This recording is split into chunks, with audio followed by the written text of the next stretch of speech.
Hello, I am Brother Raymond, and welcome to the Introduction to Metaphysics to better understand the Summa Theologica. St. Thomas Aquinas developed his philosophy and theology generally within the framework of metaphysics. Just as knowing algebra will make you understand mathematics better, or by having a solid knowledge of chemistry will make you comprehend microbiology faster, or having studied four-voice harmony, counterpoint and fugue is recommended to understand music scores. So a good knowledge of the science of metaphysics is recommended to understand the philosophy and the theology from the Summa Theologica. Personally, I think it is not quite necessary if you have no access to metaphysics to have an introduction course on it, as within the Summa, the theology and the philosophy of the ancient Greeks are mingled. So everything what you need to know is actually within the Summa Theologica. But when you have a introduction, that you know the terms like realism, idealism, matter, um, potentiality, actuality.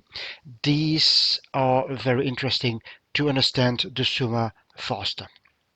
Now, Thomas Aquinas was very interested in how we humans come to know things. We are created by God with a body and an intellectual soul, so we as human beings can use our reason, our intellect, and by using the intellect we can come to the knowledge that God exists. This has been proven by the ancient Greeks, who, specifically Aristotle, who lived about 300 years before Jesus Christ. He was a pagan, and by observing nature and things that exist, he came to the conclusion that that there has to be a God. Now, Thomas Aquinas thinks in terms of science or bodies of knowledge. He used the word scientia, Latin for knowledge, to define the bodies of knowledge. These sciences are subjects like philosophy, biology, musicology, chemistry, ethics, etc. So the highest science for St. Thomas is theology, or the study of God's revelation to men. All truth come from God.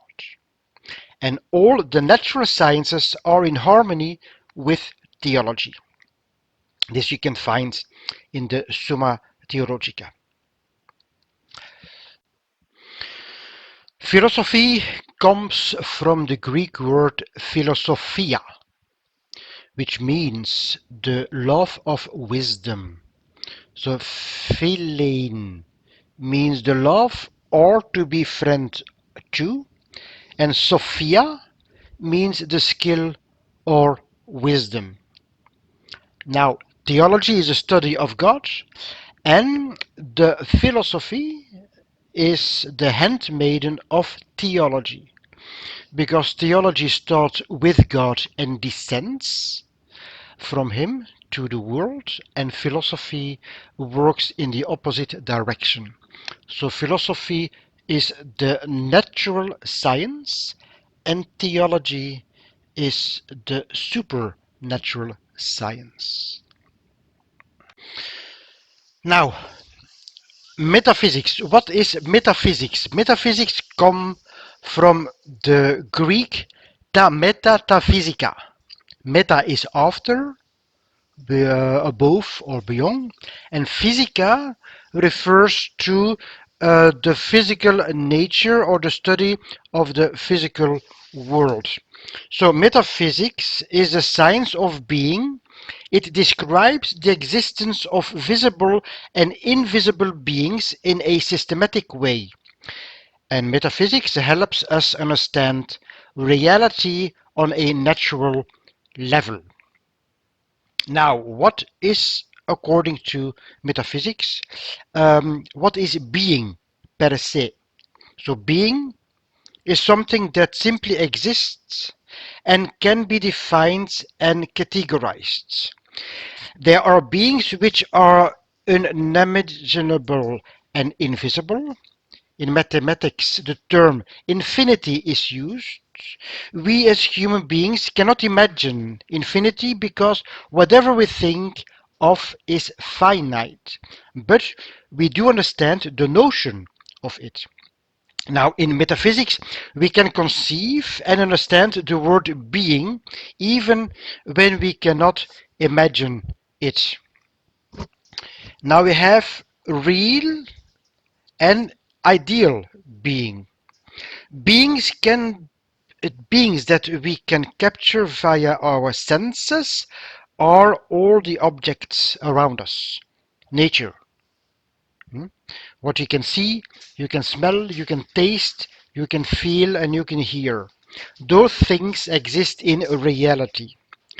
So beings are things that do not exist in reality anymore, but which are in our memory or thought are called ideal beings. They exist ideally or potentially. Only real existence is a true existence. Things that are in our mind are do not actually exist, but they exist potentially.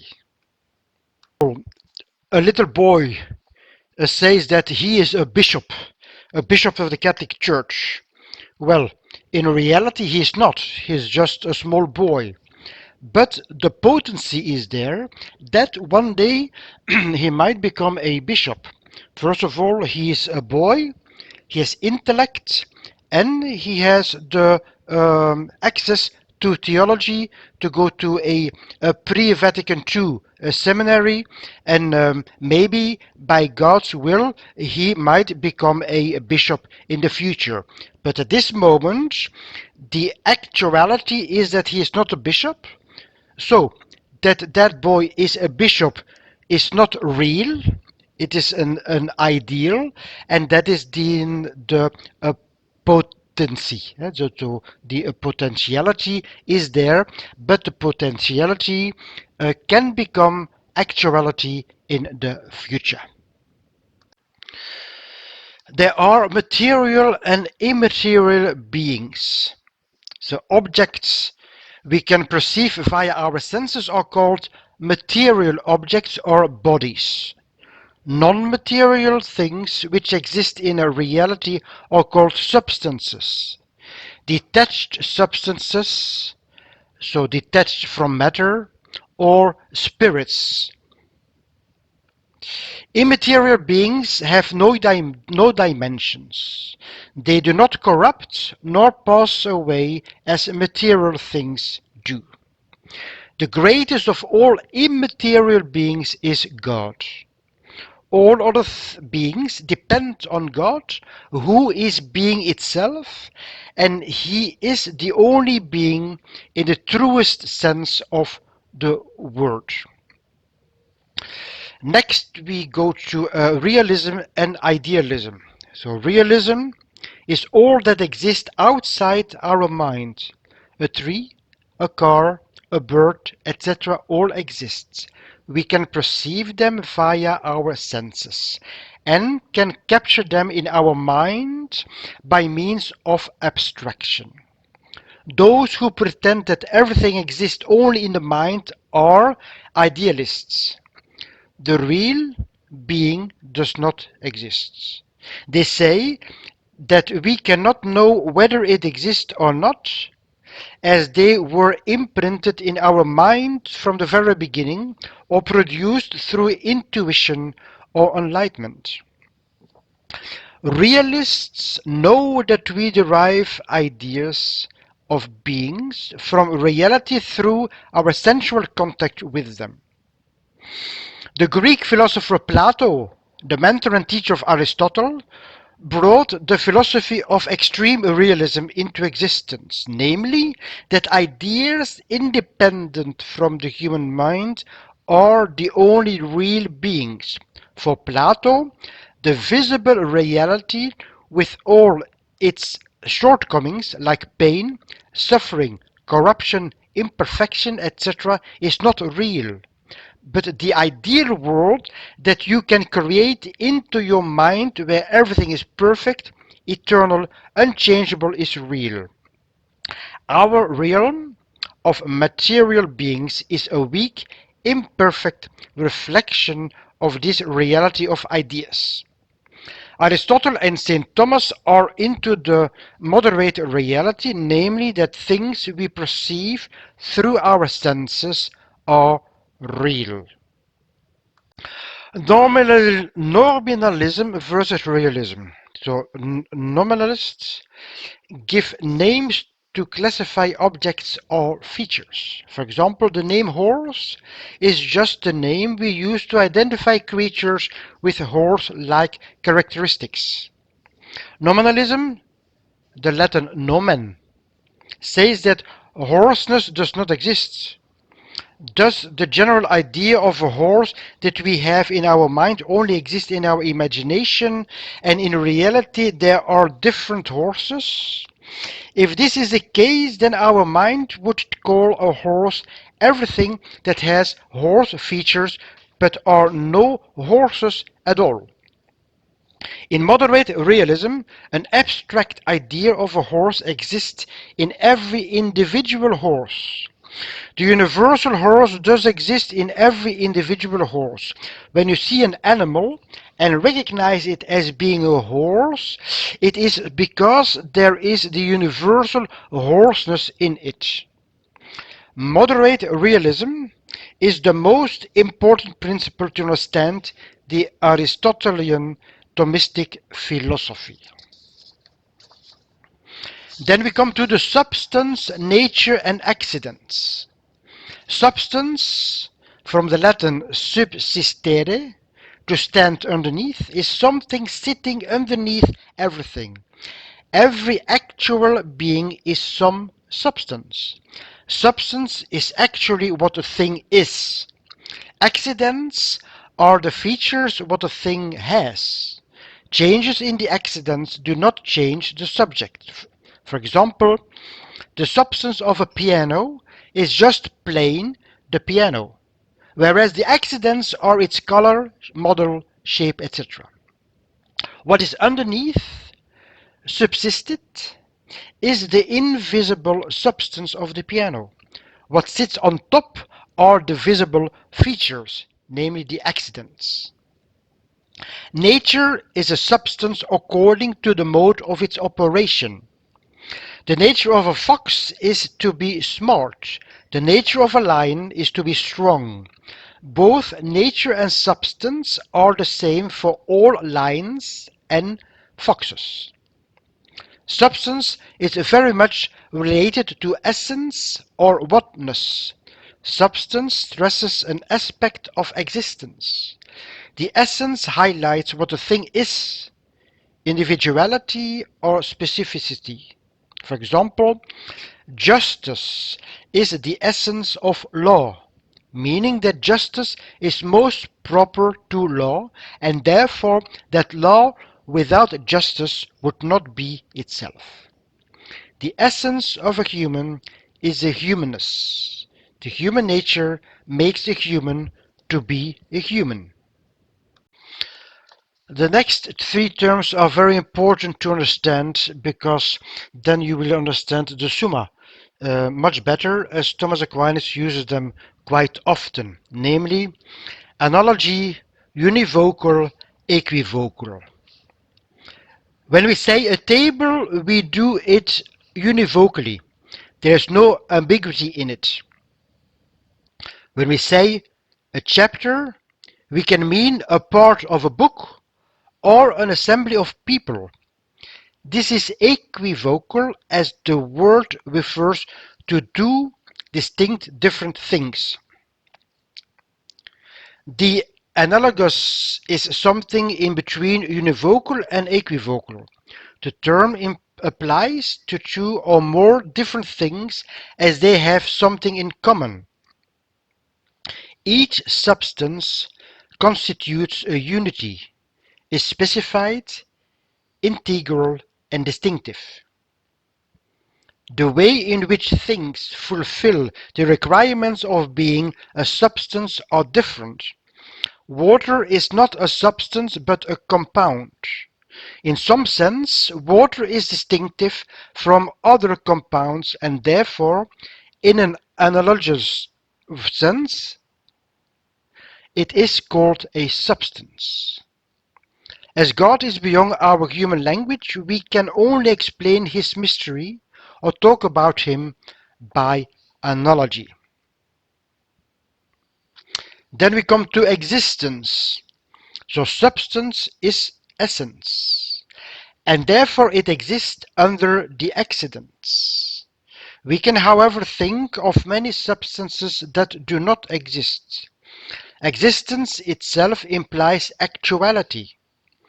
Existence is something very proper to substance. It is an act of substance which makes it to be. Essence is what a substance does. Then we move to the act and potency. Actual means realized, accomplished, finished, and perfect. Potency is a power or ability to do something. It is not yet accomplished nor finished.